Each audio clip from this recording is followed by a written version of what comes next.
tarde, Juliana.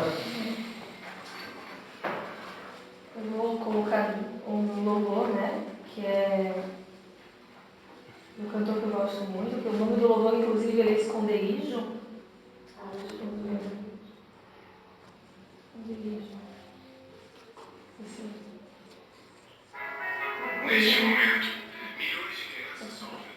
Ele é um salmo, né? Na verdade, ele canta salmos da Bíblia, né?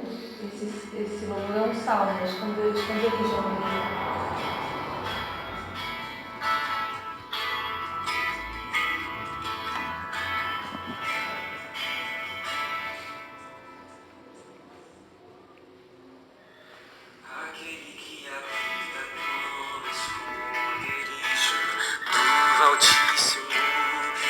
Descansa à sombra do onipotente. Cante. Aquele que habita no esconderijo do Altíssimo e descansa à sombra do onipotente.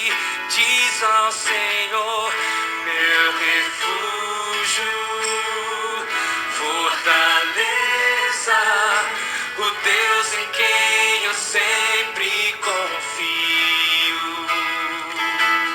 Nenhum laço, nem veneno ou flecha vão me atingir, pois eu me escondo em ti.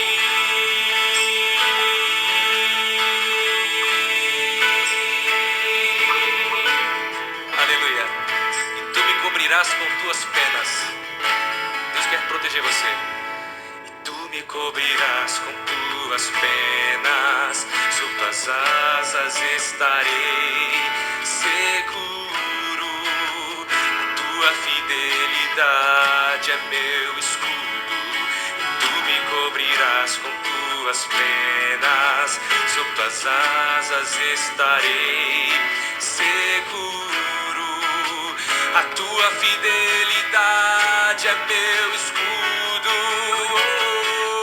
meu refúgio, fortaleza, o Deus em quem eu sempre confio. Nenhum laço, nem veneno ou flecha vão me atingir, pois eu me escondo. Mil podem cair ao meu lado e 10.000 à minha direita. Pelo Senhor eu ficarei em pé, e praga nenhuma nem mal chegarão à minha tenda. O meu Senhor é minha salvação, meu refúgio, fortaleza, o Deus em quem eu sei. Aleluia. Então, esse aqui é um salmo, né? E acho que no meio dessas semanas que a gente está fazendo ali o nosso jejum, né? Buscando uma direção espiritual, buscando também, de modo pessoal, né? Cada um pede alguma coisa diferente, né? Para a sua vida, né? Principalmente na última reunião que a gente teve aqui, eu e a Leia, a gente estava ali fora, ficou conversando. E aí hoje eu fui pegar a Bíblia, que ela disse que tinha uma irmã, uma conhecida dela, que queria uma Bíblia que não tinha. E eu fiquei refletindo sobre isso, né? Ela perguntou uma coisa interessante para mim, que eu ia perguntar para vocês. Onde que aqui em São João Batista ou em Nova Trento a gente encontra uma Bíblia para comprar? Uma loja aberta para comprar Bíblia? Vocês sabem? Tem? Tem, na Nova Trento. Lá em Nova Trento? Onde que Eu é? não sei se ainda tem, mas não tem mais. Perto onde vendia relógio à noite, tinha um cantinho. Não, é perto da escola. Ali perto do colégio é da Igreja Católica, né? Só católica, né? Tem uma igreja católica, né? Então hoje a gente não tem, a gente tem pela internet, né? A gente encontra muito pela internet hoje, né? A nova geração só compra pela internet. E aí eu chamo a atenção para vocês, e fisicamente a gente não tem um local para comprar. Não tem. Inclusive, Lá na Maria Paulina. Então, e aí a gente posta pela internet, né?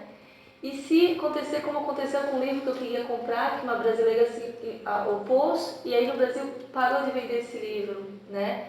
Era um método, uma receita um pouco, né, de uma sigla ali, era como se fosse uma fórmula para a gente fazer com as crianças autistas, desparasitação. Mas a brasileira se opôs, apareceu no Fantástico, colocando totalmente, invertendo algumas situações e colocando outras verdades, e aí tiraram no Brasil proibido vender o livro, e não encontrei mais.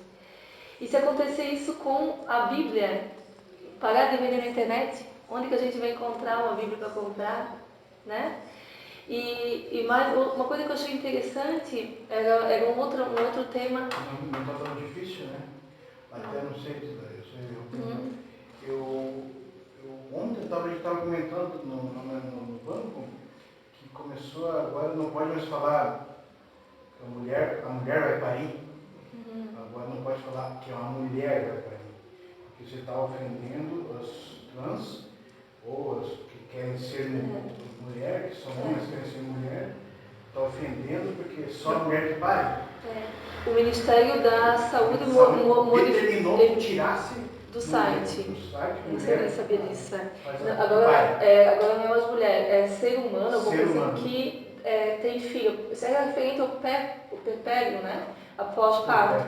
E quem mais pode ter filho que tem ovário, que menstrua, enfim, do que uma mulher? Quem dá a vida? Só a mulher. Então, como assim substituir uma palavra? Mas aí entra uma coisa que eu queria entrar também, é a desinformação. Que a maior preocupação desse século, das novas gerações, do filho deles, dos filhos dos meus filhos, ou enfim, vocês que pretendem ter filho e pegar um pouquinho, talvez saber a Bíblia. Hoje o que a gente mais tem que combater é a desinformação.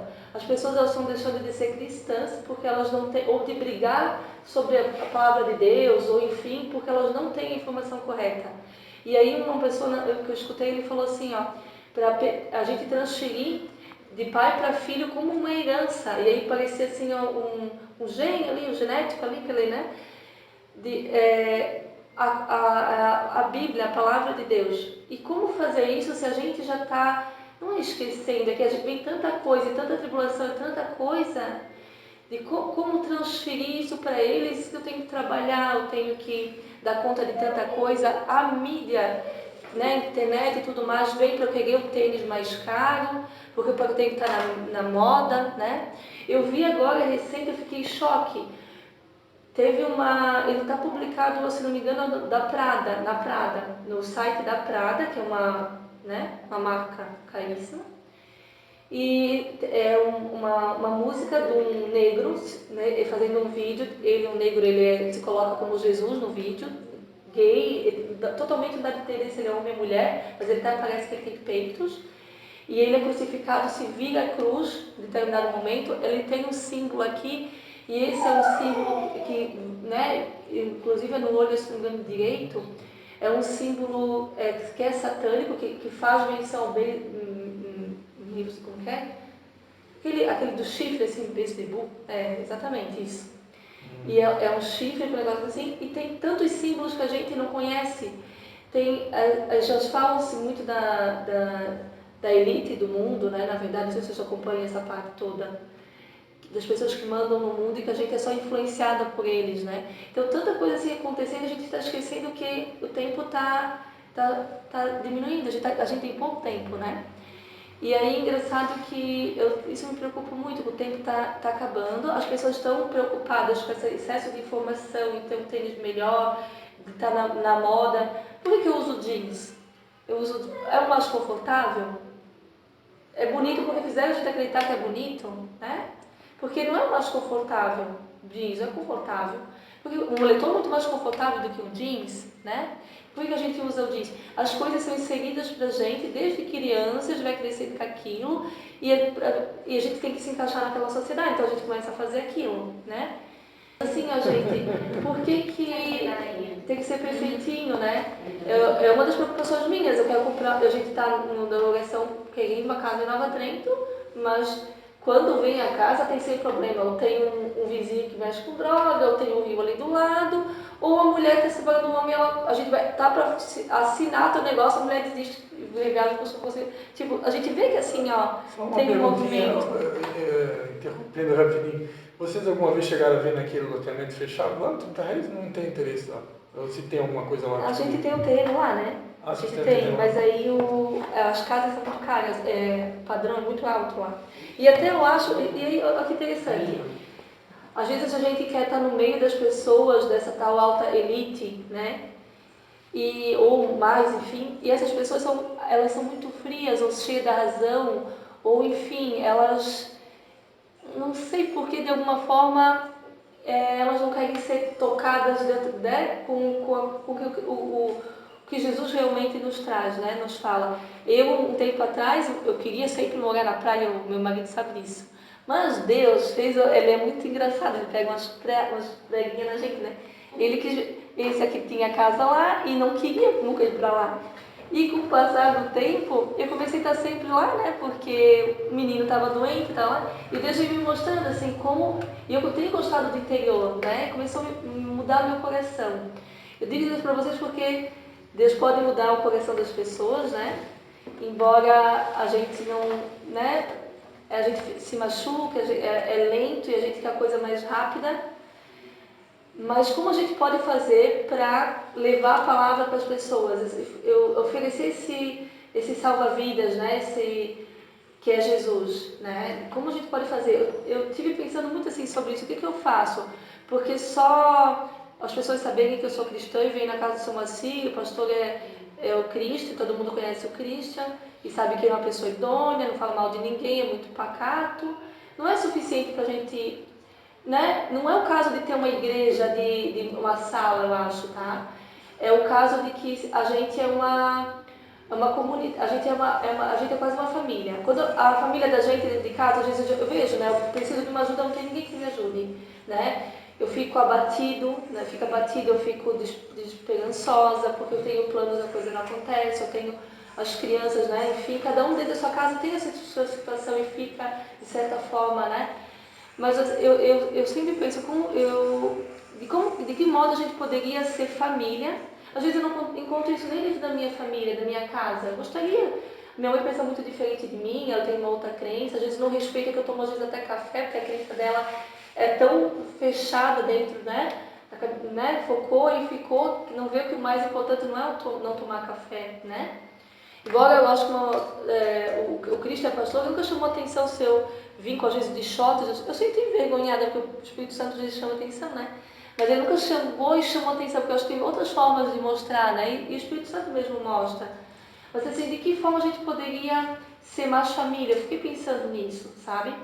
Porque eu sei que, né, eu até peço desculpa por Cristo, eu já tive várias vezes vontade de pegar o Levi, mas fico às vezes pensando, né? Eu tenho Elisa, eu tenho Davi, mas em algum momento que me sobrou um tempinho, eu poderia ter tido, né? Ido lá pegar ele, chamado ele, e fiquei assim, eu vou descansar, eu vou dormir, eu vou aproveitar para fazer alguma outra coisa, e não chamei. E como que a gente poderia sair desse nosso comodismo e começar a fazer alguma coisa, né? Porque os testemunhos de Jeová, eles são mais casas, mas eles não têm muito amor, enfim, eu não sei, não consigo entender, né? Eles têm uma forma diferente, não vou julgar eles. Os adventistas têm outra forma diferente. E como seria a nossa forma de mostrar amor, começando aqui dentro, para ir lá para fora, né? Para o próximo e conseguir salvar a vida das pessoas. Não é o caso de encher uma igreja, acho que é o caso de que a gente está no tempo final. Não sei se vocês estão acompanhando tudo que está acontecendo no mundo, que deu uma nevasca grande lá na Noruega, os animais, cachorro, lobo, tal, Morreram congelados e paralisados, né? Estava com a nevasca lá nos Estados Unidos, né? Enorme. Então, alguns planos que a gente tinha, por exemplo, assim, de viajar para fora, será que hoje já é possível? Ou a gente vai colocar a nossa vida em risco por viajar para fora? As coisas estão mudando, entendeu? O meu sogro veio da Itália recente, eles não têm nem conhecimento da palavra de Deus, nem nada, não receberam informações que a gente recebeu, que eu venho recebendo há 20 anos de uma pessoa específica, e veio com a ideia de comprar um sítio no interior do Brasil, de Santa Catarina, porque lá na Itália está enchendo daquele povo lá que não acredita em Jesus, que é o do Hamas, aquele povo lá de roupa. E o que eles estão fazendo na Itália? Eles formam vilas, né? O chinês fez isso, quando o chinês chegou lá, acabou os gatos, porque eles comem os gatos. Acabou os gatos vizinhança. Só que o chinês, ele foi para fazer comércio. Comércio. Ele tem interesse na parte financeira de cada país. Mas quando ele foi, ó, então, lá no estado de São Paulo, que não é isso. a japonesa, é puramente... Mas qual que é o interesse desse povo que não acredita em Deus e vai no centro de Jesus? Eles chegam em São Jesus, eles matam, porque alguém da própria família renega a crença deles, quase morto, entendeu? Se não é morto, eu escutei alguma coisa sobre isso. Que inclusive era morto, não tenho certeza porque, né? Mas assim, como vocês estão entendendo que as pessoas estão com medo do que está por vir? E o que a gente tem feito com isso? Tipo, eu tô salvo porque eu venho num dia da semana aqui na casa do seu Moacir, entendeu? E as outras pessoas? Então, tipo, eu acho que o cristão, quem entende a Bíblia, enfim, ele tem que começar a ter uma atitude. E essa é a palavra, começar por mim também, né? Gente, às vezes até o pessoal ali, uma conhecida minha que eu gosto muito, assistência social, ela veio pregar pra mim, ela é testemunho de Jeová, né, textos. Aí, nesse momento eu entendi assim, cara, eu não tenho conteúdo para debater com essa senhora que já tem quase 50 anos, que vive parada ali na praça, ela e outra, né, eles te amavam, que eles acreditam. Aí eu tomei a atitude de uma pessoa que eu sei que conhece muito a Bíblia, que tem um tempo para isso, faz um trabalho assim. Puxei ele para mim, olha, tu pode, por gentileza, eu quero começar a estudar a Bíblia a fundo, para eu entender desde lá, né, desde o iniciozinho das divisões das religiões e tudo, para mim poder ter conteúdo para... Um dia eu vou precisar, gente, eu vou precisar passar para meus filhos, entendeu? Porque pode ser que um dia eu não tenha Bíblia. Né? A gente não está longe disso. Inclusive já tem lá, uma região mais gelada, mas enfim, já tem banco de alimentos, semente de todos os países, lá como fosse uma arca das sementes, né? Mas é um banco. Inclusive, eu nunca imaginei que um país ia depositar semente e pagar para ficar lá, e depois poderia retirar, né? E já teve um país que teve que retirar as sementes porque teve guerra. A Ucrânia teve que retirar sementes que estavam lá, né, guardados para... Então, gente, a gente está vendo coisas que era quase impossível, que estão na Bíblia, são, né? Inclusive os 3 dias três dias e 3 noites da escuridão, não duvido que venha a acontecer muito em breve. Tem gente que fala com relação ao sol que pode vir a acontecer. E aí quando a gente tem esse conhecimento, a gente já sabe, quando acontecer, isso estava escrito na Bíblia, mas a gente precisou ver para acreditar que ia acontecer, sabe? Então, enquanto as coisas estão acontecendo, está vivendo, que na Bíblia fala, né, rumores de guerra, né? A gente está vendo a situação de Israel mesmo, né? Está tudo acontecendo como fala ali. Essa parte ali do anticristo, a gente consegue ver essas grandes potências se desenhando um cenário muito perigoso. E o que a gente faz? Porque eu estou no Brasil, Brasil morno, né? A gente vê a ONU numa situação assim que chega a dar vergonha, dizer e essa pessoa, mais de 20 anos, fala para mim, Juliana, a ONU é perigosa, fica de olho na ONU. E agora, hoje, eu vejo essa situação, gente, que absurdo, né? De líderes que já fizeram absurdo e saem lá na cadeira, né? Inclusive nosso presidente, né? Então, tem coisas assim, gente, que a gente tem que começar, eu acho assim, é sobre isso, né? É sobre isso. E aí o texto que eu tinha separado da Bíblia, para não ficar... é um nada aqui. Espera, ficou... Aqui, ó. Deixa eu achar. Que é João 16:33. Eu disse essas coisas para que em mim vocês tenham paz. Neste mundo vocês terão aflição, contudo tenham ânimo, eu venci o mundo. E a gente tem ânimo como, né? Inclusive Jesus precisou pedir para Deus ânimo, porque o corpo dele já estava cansado, aí a mente começou, então ele precisou pedir para Deus, ele era um homem sem pecado. Então quem nós somos para não precisar pedir a Deus, né? E eu acho que assim, eu acho que sozinho, e ele, como o Cristo falou semana passada, Jesus precisou dos 12, né? Para ir para a rua ou enfim, a gente precisa um do outro. Então que a gente comece aqui dentro, assim, com amor, com compreensão, né? Para conseguir levar isso lá para fora. Amém? Amém. Glórias a Deus. Quanto a Juliana repetiu várias vezes essa frase, né, da importância da gente ser uma família, eu me lembrei de uma fala, né, do pastor Odraci, né, que foi um pastor que caminhou com a gente muito tempo, né, e ele sempre repetia a mesma coisa, e eu tenho certeza que ele foi usado por Deus para deixar essa marca específica, né, que está ligada a uma frase, né, e a frase que ele repetia sempre: irmãos, nós precisamos ser igreja. Ele sempre repetia: irmãos, nós precisamos ser igreja. E o que ele estava querendo dizer quando ele dizia irmãos, nós precisamos ser igreja? Nós precisamos ser uma família. É isso que ele estava querendo dizer o tempo todo. Na verdade, nem era ele, era o Espírito Santo usando ele, né? Porque se nós aqui realmente não aprender a ser uma família, é como a Juliana falou: para que alugar uma sala? Para quê? Qual que é a nossa motivação? É mais uma igreja? Com que objetivo, né? Então a gente tem que estar sondando as nossas motivações o tempo todo.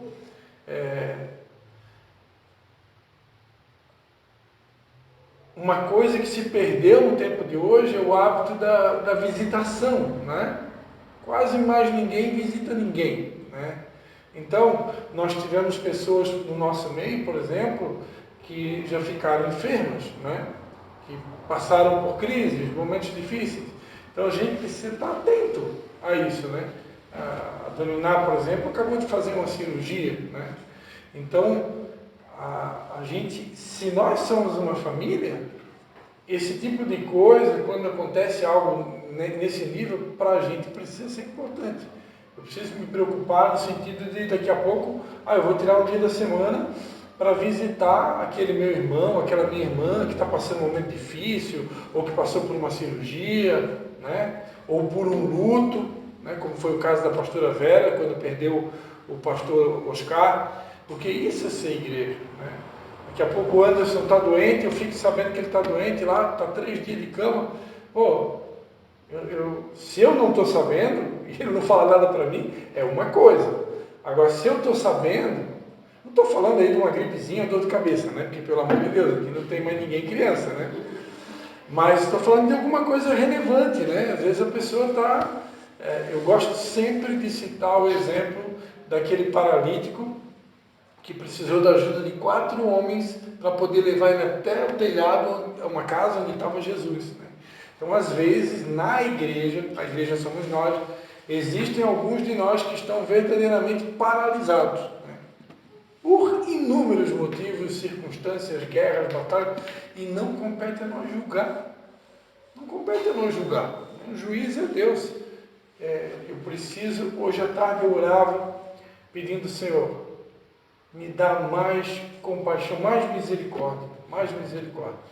Quando vem um pensamento na minha mente assim, de pensar em ficar com a raiva de alguém, ou com ódio de alguém, ou com chateado com alguém, eu já começo: Senhor, tira isso do meu coração e me dá mais misericórdia, porque Jesus é misericordioso, Deus é misericordioso. E não é na força do nosso braço, não é gritando, não é xingando, não é esperneando, não é assim que a gente vai alcançar nada. Tudo vai ser na base do amor, da misericórdia, com paciência. O amor é que vai fazer toda a diferença, né? Então, isso ser uma família. Eu duvido se a gente realmente se transformar numa família, né? E aí, para mim, o exemplo mais básico é a igreja de Atos dos Apóstolos, né? Que eles tinham tudo em comum, eles viviam como uma família.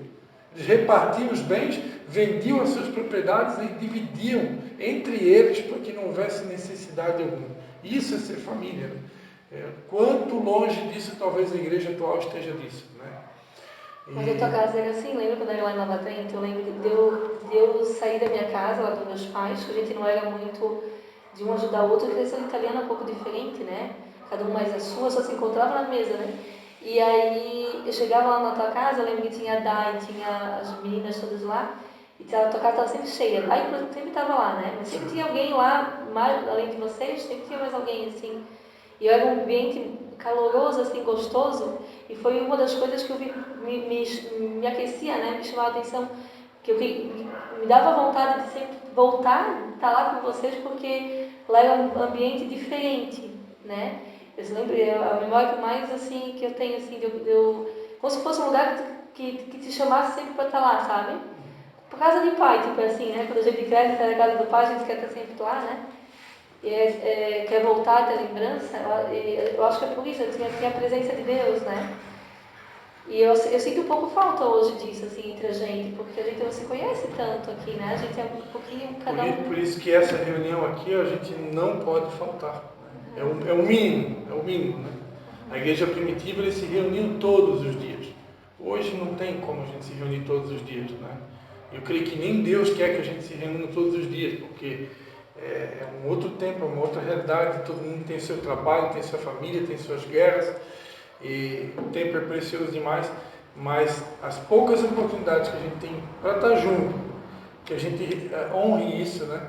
E em havendo possibilidade, em situações da gente poder visitar uns aos outros, ou pelo menos demonstrar algum tipo de sentimento durante a semana, isso é importantíssimo.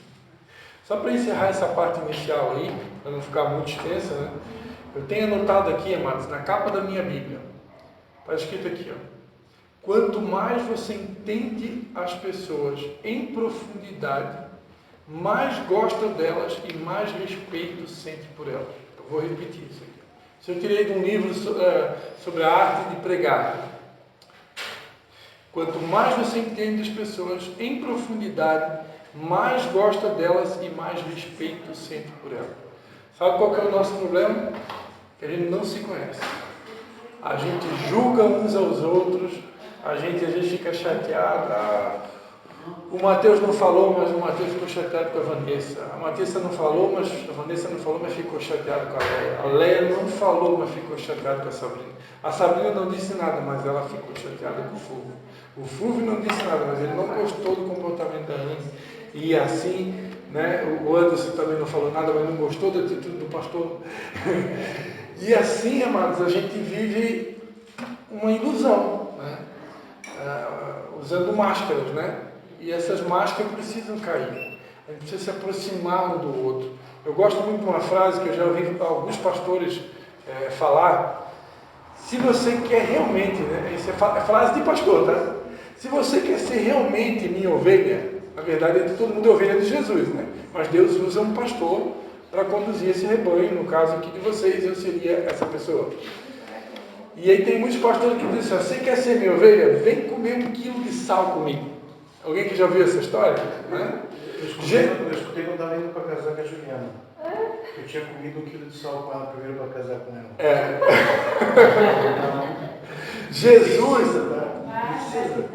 Jesus, ele foi muito mais drástico, pode dizer, porque Jesus não disse assim para os discípulos dele: ó, se vocês querem ser meus discípulos, vem comer 1 quilo de sal comigo. Jesus não falou isso. Jesus falou o seguinte: vocês neguem-se a si mesmos, tomem a cruz de vocês dia após dia e sigam.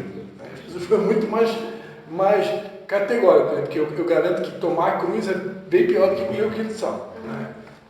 Vai ver como é que era a morte de cruz naquela época. As pessoas eram crucificadas nuas, né? Era um vexame total, era uma vergonha total, e era um sofrimento terrível, porque a pessoa morria agonizando. Jesus disse: se eu quiser seguir ele, eu vou ter que pegar a minha cruz, eu vou ter que passar por experiências que muitas vezes não são tão boas, né? Tão agradáveis, mas que vão acabar com a minha carne, vão matar o meu eu e vão me tornar mais parecido com Jesus. E isso é seguir Jesus, né? Então, amados, que Deus nos dê a graça de se importar e se preocupar e desejar a gente se conhecer, assim como Jesus quer ser conhecido, né? Ele quer ser conhecido pela gente, ele quer ter intimidade com a gente, que nós possamos buscar essa intimidade, né? Antes de a gente julgar um ou outro aqui. E essa palavra é muito pontual para o ministério novo que é o nosso, né? Que eu diria que esse ministério é um ministério que está nascendo, né? Deus nos deu a oportunidade de recomeçar. E antes de vir para cá, sem querer, coisa do Espírito Santo, eu cliquei ali no canal do YouTube, tinha uma mensagem ali, o pregador falando sobre a passagem de Gideão, né? Imagina você ter um exército de 28 mil, Deus mandar você para uma guerra, só que aí Deus passa uma peneira e dos 28 mil ficou 300. Deus queria mostrar que não é os 28 mil que vai ganhar a guerra, eu acho que realmente estão comprometidos. Então Deus não precisa de muitos, Deus precisa de gente comprometida, né? E não é quantidade. Eu já devo ter falado isso, Deus está nos dando uma oportunidade única de começar certo, né? Não que os outros ministérios estejam começando errado, não é isso que eu estou falando, mas se a gente conseguir se conhecer mesmo para valer, quando acontecer alguma situação de fofoca, de alguma informação que vem de fora, né? O diabo, se ele não conseguir atingir aqui pelo lado de dentro, ele vai tentar pelo lado de fora, né? Se a gente realmente se conhece, se ama e se respeita, essas coisas não vão atingir a gente, nem vão entrar. Muitas igrejas se acabam por causa disso, né? É fofoca, é seta, e quando a gente não conhece um ou outro, pode acabar dando ouvidos ao inimigo, né? E se a gente se conhece, se eu conheço bem a Juliana na intimidade, se eu realmente sou uma família, ela é minha irmã, eu conheço ela, ela me conhece, se chegar uma fofoca contra a Juliana, o diabo usando uma estratégia para tentar atingir a Juliana, eu simplesmente vou chegar para a pessoa e vou dizer assim: meu querido, legal, bacana, né? Mas eu quero dizer para você que a Juliana não é essa pessoa, porque eu conheço a Juliana. Agora, se eu não conheço, e aí? O diabo pode fazer a tua cabeça, e aí você cai na isca dele. E assim, muitos ministérios são destruídos, né? Vamos adorar o Senhor? Vamos adorar o Senhor? Eu separei uma música aqui do Antigo Testamento. Uma música que a Aline Barros cantava essa música, mas o autor da música é Anderson Matos, né? E tem a ver com esse período, né? Para aqueles que não puderam estar com a gente marcou uma reunião e nós decidimos fazer 21 dias de propósito, né?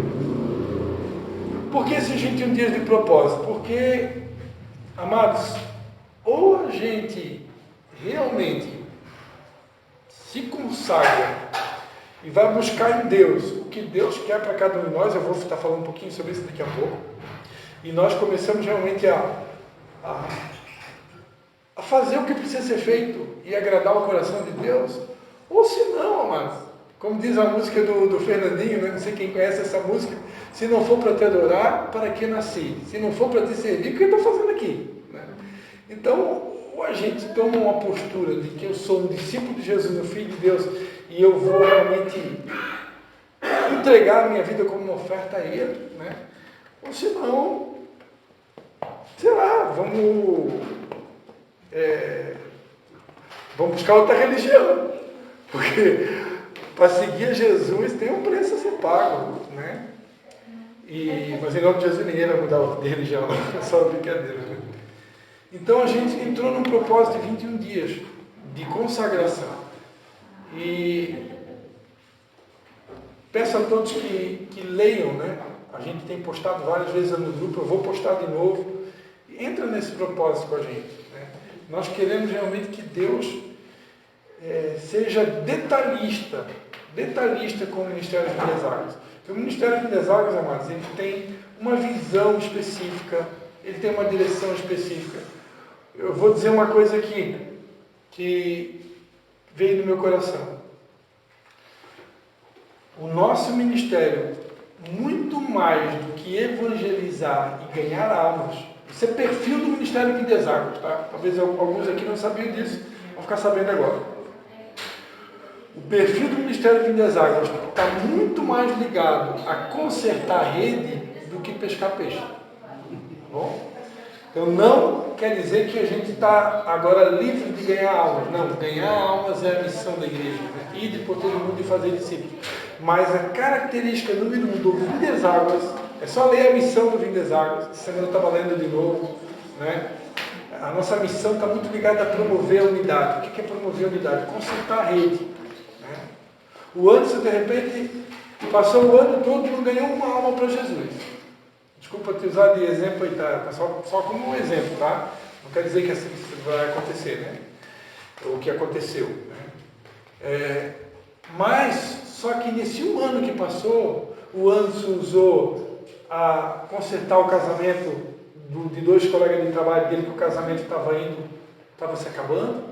O Anderson conseguiu ajudar, às vezes, até o casamento do sogro e da sogra, né? Deu um conselho para o cunhado, né? Ajudou o irmão, ajudou a cunhada, né? Tava uma guerra lá na família, ele conseguiu intervir e ajudar. Então, quer dizer, não ganhou uma alma, mas ele consertou a rede. Ele conseguiu ajudar para que tivesse paz, para que houvesse perdão, misericórdia. E isso está muito ligado ao chamado do deserto. Então não se condenem, né? Não se condenem, não se sintam culpados, porque talvez aqui nem todos têm o dom de ganhar almas.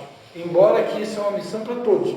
Mas a característica número 1 do Vida das Águas, isso eu falo porque eu sei a missão que Deus me chamou, a missão do Ministério Vida das Águas, está muito ligada a promover a unidade, a promover a paz entre as pessoas, né? Então, essa é uma característica nossa, né? Ninguém vai roubar isso da gente. Então, então provavelmente, mas uma das coisas que a gente está orando nesses 21 dias é para que Deus envie novos trabalhadores, né? E eu tenho certeza que os trabalhadores que Deus vai enviar provavelmente vão ser nessa linha, né? Porque essa é a missão do Vinho das Águas. E quem entender isso vai poder contribuir, né, com os dons e talentos que Deus deu a cada um. Depois a gente continua esse assunto, mas vamos cantar uma música, vamos?